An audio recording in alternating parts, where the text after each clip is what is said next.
Welcome to Ask Syd, the official podcast for Sydenham Clinic.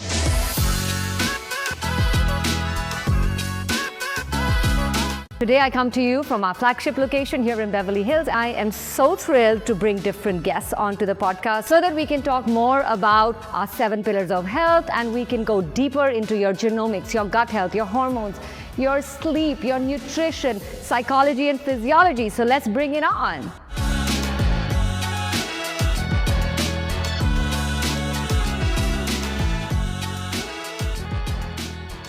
Dr. Jalalabadi in the house. He's the latest sensation here in Beverly Hills, the plastic surgeon to go to.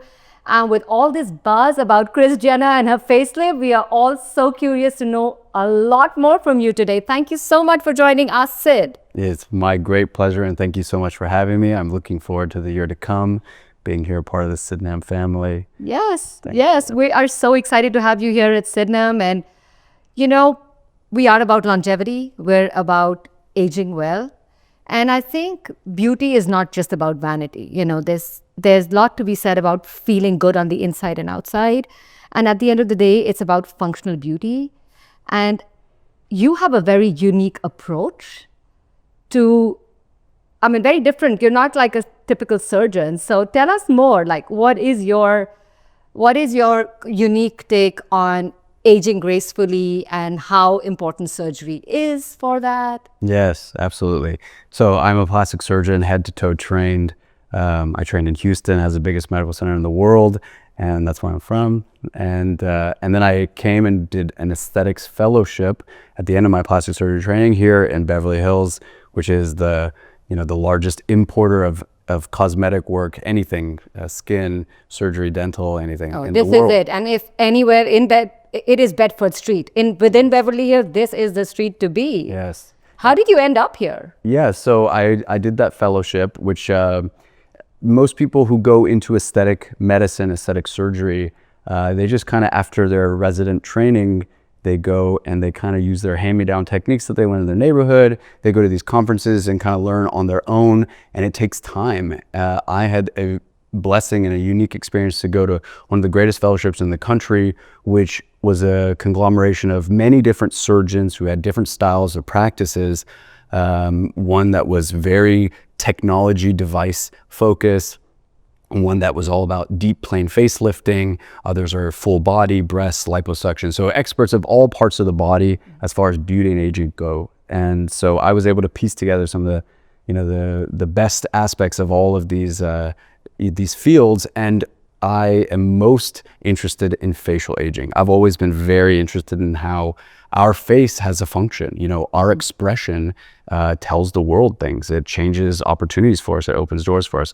People feel like they look tired. They kind of act tired sometimes. So sometimes our inner health radiates on the outside. Sometimes our outer health radiates on the inside. Totally. So I ended up on Bedford. I joined another surgeon who does a lot of body surgery. I do a lot of face surgery. So I do some injections like Botox and little office procedures. I've kind of pushed forward fat transfers instead of fillers. This is using your own body's tissue, which we have found is so regenerative, rich in stem cells, and is not a foreign object that creates inflammation. So it may be kind of upending the aesthetic industry, because so many things that were said that are okay and normalized and become trendy and are on your med spa on the corner, all of a sudden, with social media and more surgeons speaking out, we're realizing, like Kris Jenner, the facelift is typically the way to go. And it's not the easy answer, but it is usually, if you want to look like yourself, the right answer. So it's interesting, you have a very unique approach to that, because you really do say that facelifts are the best to go, but you also believe in prevention. You believe in facial exercises. You do believe in Botox. You do believe in fat transfers. So, you are a believer in it all, but it's in reverse order, because a lot of time people would have exhausted everything, and then a facelift is something that they go for right at the end, like in their 60s or something. Yes. So tell me how you would do it. Break it down. What's the right way to do it? If somebody's in their 20s, what should they be doing? 30s, decade wise? Could you break it up for us? Of course, yeah. So I'll just start by saying people love to see a facelift surgeon and say, oh, they're going to promote facelifts because it's their business. They're a surgeon. Well, the aesthetic industry is made up of all different types of providers. And so as a plastic surgeon who focuses on the face, I have if there's a totem pole, my training has put me at the top. So I get to see the face on the outside, one layer in, one layer beyond. I have cut through every single layer of tissue. I went and I learned how the face ages over time. You know, there are studies that prove tissue loss and bone loss and muscle loss, and all these things. So when a patient sits down with me, my practice is not to put them on the operating room table and do their facelift. It's to listen to their needs, to listen to what's bothering them. And then I also know that people fall in patterns, like you were saying, 20s, 30s, 40s. Certain physiologic changes happen to the aging face.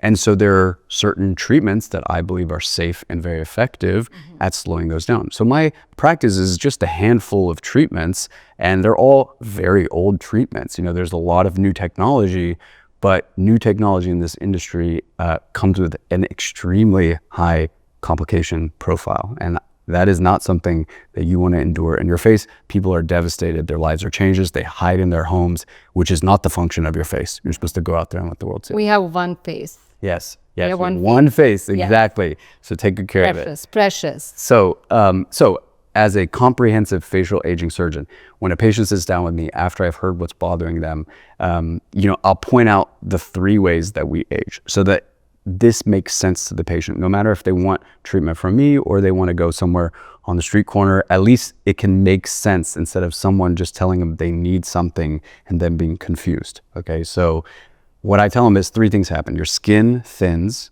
you lose volume in your face in many different tissue layers, bone, muscle, fat, okay? And the last thing that happens, which is the most drastic thing, typically is the soft tissue layers fall down and in. So it brings our brows down, it makes this hollowing here, it gives our nasolabial folds, marionette lines, jowls, and the crepey skin of your neck. Sagging. Everything sags. So you start seeing that in your late 20s, okay? Now, we may late 20s? Late 20s, yes. So if you take your face and you do this, okay, and if you notice some improvement in the harshness of your shadows that you think that are volume loss, because if I push my cheek like this, you'll notice a nice little hollow here that people were, years ago taught to fill, and people still are putting all this filler in the sides of their face, changing the actual volume of their face to start ballooning out. And that's what happens over time, right? Like they start so young and then by the time they're in their 40s, they're just round. They're round. Yeah. And that filler, it never goes. It does not typically go away. Yeah. We can't speak in absolutes. Some filler, the thinner it is, the more spread out it is, the more in a mobile area, maybe like your lips, it has a better chance of dissolving, but it's very rare that all filler completely dissolves. And usually when you do cheekbone filler, they put clumps out here, and that stuff is lasting decades. I have seen so many patients, they put under eye filler 15 years ago. They put filler here 15 years ago. And every time you blink, your muscles pull, your tissue inside. So people have under eye filler when they only had cheek filler 15 years ago. You tell me, how does that happen? And people are out there saying filler doesn't migrate, filler dissolves. Oh. So there's a lot of miseducation. So should people in their 20s do filler or not do filler? Let's just go one by one. Yeah. Let's just do filler decade-wise. Sure. Okay, the only role for filler in my practice is for the lips and the nose, okay? Because it is the best tool, in my opinion, for those areas. If you're trying to smooth out a hump on the top of your dorsum of your nose, if you don't like that, if you're trying to add a little bit of volume to your lips, it is an okay tool. It can migrate, you may need to dissolve it, but the other tool for adding volume is fat, which in your lips is not as predictable. It's higher risk of lumps and bumps. People feel their lips, people kiss other people, you can feel this clump in your lip. It's a little more hard to manage. And our tissue is see-through. We have a golden hue to us in almost all parts of the body, not our lips. It's because our lips are see-through. And so if you put yellow fat in the lips, ouch, you may start seeing some yellowing of the lips. So filler here, in my book, okay. anywhere else on the face, it will get lost. I have heard stories of temple filler causing under eye swelling, and if you try and go find that filler, it's very difficult. Even with an ultrasound in my practice, it's really hard. You know, people use little bits of filler and they say it's okay, but I feel as a facelift surgeon, seeing people fly to me from all over the world with problems with their filler, you see that it just causes way too many problems for me to feel good about putting in a patient's face. And it's a foreign object, causes inflammation. It's inflammatory. We don't like inflammation. It's the root of so many diseases. So go the fat transfer route. Yeah. So what I'll do, natural. So even if the patient's in their 20s and they come to me for volume, okay, I will sit there and I'll simulate a facelift for them. And I'm saying, look, I'm not telling you need a facelift, but I'm showing you that you have this much laxity, right? Maybe a centimeter, maybe less, okay? But it sometimes will smooth out the area that they wanted to fill, right? So I'll show them that, hey, one day when you do your facelift, if you have filled this area, now you've put more volume in that part of your face. And when you go to your facelift, you may look overfilled. You may just be creating more volume. So just hold off until the day that you're ready for your facelift, years from now or whatever, and focus on skincare. So everyone can focus on skincare. That's like a year-round thing. This is so unique because you're not just trying to make her look great at 20. You're thinking, what is she going to look like at 50 and 40? And you're really, this is prevention. This is longevity, really. Yeah. You know, because women looked gorgeous when they were young and then they botched their faces, and it's a pity. I hate those stories because they were gorgeous women who just were advised wrong or they got botched with being guinea pigs. Yeah. Now, what about Botox? Like, contrary to what we all think, you told me that we need less Botox as we age. Now, that's counterintuitive. Yeah, okay, so if you focus on the skin, there's two reasons that we get wrinkles, okay? One is the source of the wrinkle is movement of the face. So we have harsh muscle movements with certain muscles, okay? The corrugators give us the 11s, the frontalis here gives us horizontal wrinkles on our forehead, the orbicularis gives us crow's feet on the sides, the platysma pulls the face down and can maybe create a little bit of jowling here with the DAO. So if a patient has certain muscles that are extremely harsh and younger muscles are typically stronger, okay, then we can tastefully use Botox to just soften some of that movement that is creasing the skin together. So the other side of why do we get a wrinkle is the movement over and over and over, even sleeping on your face, right, is going to create creases in the skin, which will over time crush the dermis. It will kind of push into the fat and cause a dent, all right? So two sides. One is slow down the movement. The other is thicken the skin and maintain fat in your face so that you can handle more movement the thicker your skin and the fatter your face is. How do you thicken the skin? Okay, so that's the first conversation I have with patients is you can do microneedling, regular microneedling. This is like a little tattoo gun that goes and stabs your face, thousands of times, causes a little bit of trauma, a little bit of bleeding. The skin has an amazing ability to regenerate itself, unlike some other tissue. Is it painful? You do numbing. You can use numbing topical, sit there for 45 minutes. You can do numbing injections. It still can be a little uncomfortable despite that, especially if you go aggressive on your depth. But people tolerate it. People love it. People get a glow after. What makes it exciting and sexy for me is that you can now you've created all these channels in the skin. You can start putting growth factors. You can put peptides. You can put your own stem cell exosomes. You can put other people's exosomes. There's all these different products now, serums, hyaluronics, and all these things that you can kind of impregnate into the skin. And you'll get a better result versus like it's all clogged up and it's... Microneedling, look, skincare, now budgeting is always a hot topic, especially when people in their 20s or any age come. Right. People are like, oh, we can't afford a facelift. Well, don't waste all your money on all these alternatives, right? So if someone is on a budget and they want to improve their skin, you could do microneedling by itself. That is still improving blood flow to the skin, laying collagen and elastin, thickening up the skin. And you can do it multiple times a year. You can do it once a year, whatever. That is fine. If you want to push it a little bit, maybe you get an extra glow. Yeah, if you have skin problems, if you have acne scars, you can put nano fat. You can harvest the little fat, some stem cells and stamp that into the skin While you're microneedling? while you're microneedling. Great. Yeah. So that's what I, as a plastic surgeon, still do my own microneedling on my patients because they like to mix it up with me. They let me kind of play with some of these things for their That's great. needs. That's what personalized medicine is, you know. That's what Sydenham stands for. So you say thicken the skin with microneedling. Yeah, that's one. That's good for almost all skin types, okay? The other things are lasers and peels. Lasers, okay, first of all, microneedling has been around for like since the 1800s. Lasers have been around like since the 60s. Now, the CO2 laser is the classic laser, but there's so many good, gentle lasers.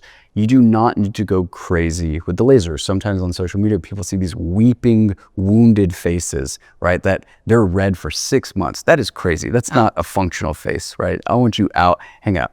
Plus, extreme heat can kill fat. The fat in your face is precious. You do not want to melt fat in your face. So a gentle laser once or twice a year is all you need if your skin type can handle it. You and I are a little borderline. The darker you get, the more gentle you have to be with a laser, or you're just not a laser candidate. You can do peels, and then this is where general health comes in, okay? There are studies that show that lifting weights, anything that boosts growth hormone, good sleep, sauning can thicken the dermis of your skin. So just having a healthy lifestyle can improve the quality of your skin alone. Avoiding extreme UV exposure, right? That's one of the fastest aging things we see. Don't smoke. These are like basics, you know, stay hydrated. These things all do wonders for your skin.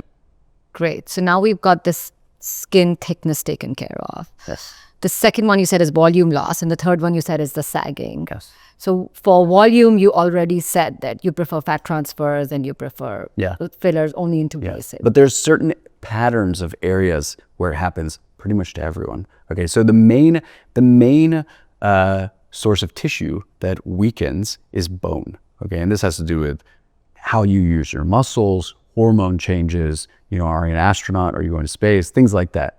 What we see is the eye socket tends to wear away. And as that happens, the eye actually looks more sunken in. Yes. People notice hollowing under their eyes. What's that? There is a constant battle between osteoclasts, which break down bone, and osteoblasts, which build up bone. Okay, and pull on the bone, and things like mewing or facial muscle exercise. Yeah, show us that. Oh my God. We want to learn that from you. Yeah. Okay. So this is very. It used to be highly debatable, and then Gen Z kind of came around and made mewing popular, and they show these before and afters of their jawlines. Well, we all believe in Kegels. It keeps the pelvic floor tight, so you can actually properly lift. So you roll your tongue back. Yeah. So no, you put your tip of your tongue to the back of your teeth, the top, and then you kind of push. You kind of suck your tongue up all the way onto the palate. So your whole tongue, like you're gonna, is sucked up on the roof of your mouth. Okay. But everything else is relaxed. So you're basically pulling up your neck muscles from inside. Yes. Like that's the goal. Exactly. This hammock of muscles here, the floor of your mouth, is attached to either side of the jaw. Okay. So you're activating those muscles. They're pulling on your jawline. So if it maintains jaw bone structure, I believe it. Every morning before you start work, can we have like a mewing and mantra session at Sydenham 10 minutes? My girl, you should be mewing all the Yeah, but time. you when make you're us not do talking. it since you're here. Like, just make us do like a 10-minute, like people can walk into Sydenham, do your mewing with Dr. Jalalabadi and then get on to work. What's a little more challenging, so the tongue is now pushing up on the palate. So the palate has a sensor that it's receiving pressure. So people say that, oh yeah, maybe the maxillary bone maintains its projection, which is something that gets lost over time. Same thing with the eye. So the muscles that we smile with all are attached right along this rim and then go up to our cheekbone out here. So these lifting muscles, if you engage them, this is a theory, okay, but it should hopefully maintain some volume here in your under eye. And I'll tell you, I saw this music. You have an exercise for that. Oh, yeah. You showed me. Yeah, what was that exercise? It's like. Okay, so we should try and build this muscle right here. All of these. So when you think about muscle dynamics of the face, there's a set that lifts and there's a set that pulls down. Okay, the set that lifts, these are all your zygomaticus muscles, your levator muscles. Okay, those are the smile lifters. So you should always be smiling, okay? In a way that doesn't create harsh wrinkles, but you should always be smiling. Really? So it helps build muscle? Yes, it's keeping it toned, right? The other muscle that lifts is the frontalis. This is the only muscle that lifts your forehead, eyebrows. So this is my least favorite muscle to Botox. Botox weakens muscles, okay? These pull down muscles you do not want so strong, okay? So I love Botoxing the pull down muscles of the face. So there's an imbalance of the lifting muscles staying stronger and the pull down muscles being weaker. So you have an exercise for that too. Yeah, it's an interesting one. I don't know if any other plastic surgeons talk about this, but because people think it's a lot of hocus pocus, and there isn't a lot of data-backed like studies that show that these things work. What's the harm? You're just exercising. You can't harm yourself. Yes, exactly. So one of them is you just waste time, maybe, but that's it. Yeah, time is very valuable. Okay, so you can. The key with these exercises is that you do not create wrinkles while you're doing them. So that's the art to the exercise. Okay, so you can hold your forehead so that when you lift and start pumping your eyebrows, you do not get the wrinkles on your forehead. So we actually see forehead volume loss, especially on women as they get older. Yeah. Okay, and they get this frontal bossing. This gets thick, then they have a shelf, and all this volume is lost. I don't know if that's bone loss, if it's the frontalis muscle thinning over time, not being used, people over Botoxing their foreheads. It could be many things. But if you keep this volume of your muscle thick with some exercises, maybe you avoid a fat transfer from me in the future. Great. Now let's get to the facelift. Yes. So what's the right age for a facelift? Yeah, that is a very complex question. Okay, it has to do with how young is too young. Okay, the youngest facelift I've done was 34 years old, and it was a surgeon who had, she had characteristics of an older face. So there are objective signs that will qualify you for a facelift in my practice. Okay, those are significant jowls, significant laxity in heaviness once this cheek tissue has fallen. I have to be able to properly lift your tissue enough to make a significant change so that I can close your incision properly without any tension. And the neck, there should be some laxity in the neck and all that.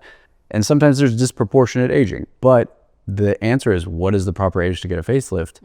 It's when the thing that is bothering you the most in your day-to-day in a negative way that you're thinking about every day is your facial laxity, okay? And that is what you want to restore. People's jawlines get squared off. They used to have this beautiful V-shaped jawline. Now their jowl is kind of squaring them off. They have these harsh shadows that are making them look more tired. Even the under eyes. If you lift your cheek, you will slightly improve the hollowing of your under eye. So then it becomes, okay, is the patient open to the risks of a facelift? Are they ready for the downtime of a facelift? Are they ready for the financial aspect of a facelift? Are their loved ones okay with them doing it? There's so many different answers or so many different questions that must be asked in the patient's mind. Medically? Yeah, medically, it's just if they're fit for surgery, okay, if they're medically cleared for surgery, and if they have the objective signs that qualify them for a facelift. Crepiness of the neck because the platysma has fallen. Okay, so laxity is because this sheet, the gliding sheet of our face, which is called kind of the SMAS plane. I don't know if you've heard about SMAS, but it goes skin, okay, and then it goes fat, a little bit of subcutaneous fat, and then in the neck you get to the platysma. That's this muscle here. That platysma goes from the collarbone up to here, and then it becomes the SMAS, okay, the superficial muscular aponeurotic system, which is this ligamentous fatty sheet, okay, that goes up to here, and then it becomes the frontalis, which is the muscle that lifts. So muscle, fatty ligamentous sheet, muscle. Underneath that are all of your smile muscles, okay? So it's this kind of gliding plane where everything can glide on itself. And then you have your bone deep to that. Okay, so how important is technique? So you said age is not a factor, it's personalized. How important is technique? Like, what did Kris Jenner get? She looks great. And can you, I know you won't know the inside details. Yeah, I wasn't But let's be a little judgy here. Yeah, you want me to be judgy? Okay, I think the surgeon who did Kris Jenner does absolutely fantastic work. Okay, he does amazing work. So surgery, plastic surgery is a very unique field in that the surgeons the point is not to get from A to B. The point is to safely get from A to B and deliver in an aesthetic, artistic way, which, I don't know how that's taught. I think some people just either see these things or they don't. So he has a fantastic eye and he does a great skull. I don't know that he does deep plane facelifts. I'm not in his practice to know for sure. There's some buzz that he doesn't. And the other type of facelift called a SMAS plication. So you ask how important is technique, right? I think that in my patient population, okay, or in most people, when they go to a facelift, what makes a good facelift? Okay, there's many criteria. One is a natural result without any damaged skin, with a hidden incision, okay, that... so where is the incision? Like, yeah. Where does it come? Is it here? Yes, so, okay, so if you do an endoscopic facelift, this is the other type of facelift, which I don't really love. You can hide the incisions behind the ear and in the hair. You don't get the same type of full release of your tissue as you do in what is the technique that I pretty much only do, is a deep plane facelift. Okay, I'll do some endoscopic work for very borderline candidates and I try and talk them out of it and just tell them to wait for a deep plane facelift, but some people sometimes have a reason to do it. So in the deep plane facelift, the classic incision type or SMAS plication facelift, they go around the sideburn, okay, to the peak of the ear here, and then they come right to the cartilage here called the tragus. Now, some people will go, but depending on the ear anatomy of the patient, you go inside the tragus, okay, or you go in front of the tragus. If they have a really strong crease there, you can, well hidden scars. Is that your preference to do it outside? I will base it on the patient's ear anatomy. Okay? Got it. Most of the time I end up inside the ear. Oh. Because most people don't have that wrinkle that I like to hide it in the front. But you go in the ear and then you come down into the wrinkle right at the edge of the lobule, up the back of the ear, and then right back up against the... Do you lose ear hair wherever the scar is? No hair loss. Oh, great. No hair loss. If you, I mean, this is surgeon dependent, sometimes it depends. Some surgeons do not use that incision. They'll go straight up here and they'll go straight into the hair here. You talk to a hairdresser, they hate it. It changes the hairline. It becomes more obvious. Even principally, for the facelift result, if you make your incision like this, you can't get to this mid facelift properly. So that's why coming out here makes more sense. If that incision does not have tension, okay, and surgical principles are applied well, that incision will camouflage incredibly well. Like, it takes a very skilled eye to be able to see it, like pulling hair apart and really looking, okay? So should people be scared to get a facelift? I tell my patients going into surgery, it's okay to be nervous, but I don't want you to have any doubts. If you have doubts, there was a communication issue leading up to surgery. If you're a little nervous, that's totally normal. How big of a deal is it? Doing a facelift? Yeah. Yeah, it's a big deal. It's the supreme operation in my practice. You have to go to aftercare recovery in my practice, because the worst thing that can happen after a facelift is bleeding under the tissue in your first 24 hours. It can cause what's called a hematoma. In the face, okay, this is a particular concern because it's in the face and neck. It can compromise your airway, which can lead to devastating situation. So I have my patients under observation. They have a nurse with them that first night that's constantly monitoring them, making sure that there's no signs of excess swelling or bleeding that would require them to go back to the operating room to stop that bleeding and then send them back on their merry way, on their healing journey. They swell a lot. I do an extensive deep plane facelift. Most people, when they're doing a facelift, they also are getting a neck lift. Sometimes they're doing deep neck work to make this jawline as pristine as possible, shaving glands, shaving some excess muscle. And most people, when you do this, okay, they have fullness here that needs a brow lift to take it back. So now we've done surgery from here to here, basically. We've added some fat. We've done a laser. So swelling can be pretty severe for the first day. Some people... And these results can last anywhere from 10 years to 15 years to even That's the question. longer. So which technique is better, right? The big claim, even we don't have... The deep plane facelift has been around, but it hasn't been done to this extent in this many hands as this extended of a dissection. And so I think we're going to see that every properly done deep plane facelift will last longer than any other technique, endoscopic or SMAS plication facelift. So if you're someone that doesn't want to be doing, wants to look their best, but doesn't want to do a facelift every 5, 6, 7 years, maybe more 10, 15, I think the only way to go truly is a proper extended release deep pine facelift. Okay. I'm motivated maybe in 10 years from now. Hopefully. Let's see how I age. Okay. So we have a new section in our podcast. It's called Hot or Not. And I'm not asking our audience to rate our guest if he's hot or not. I mean, your Instagram is like so totally blowing up because of, you live the Sydenham lifestyle and for those reasons. But I'm going to quickly ask you questions and you just give your verdict on it. And we are going to start. So prevented Botox before 30. Depends on your skin thinness. Hot or not? Yeah, it's in between. Oh, okay.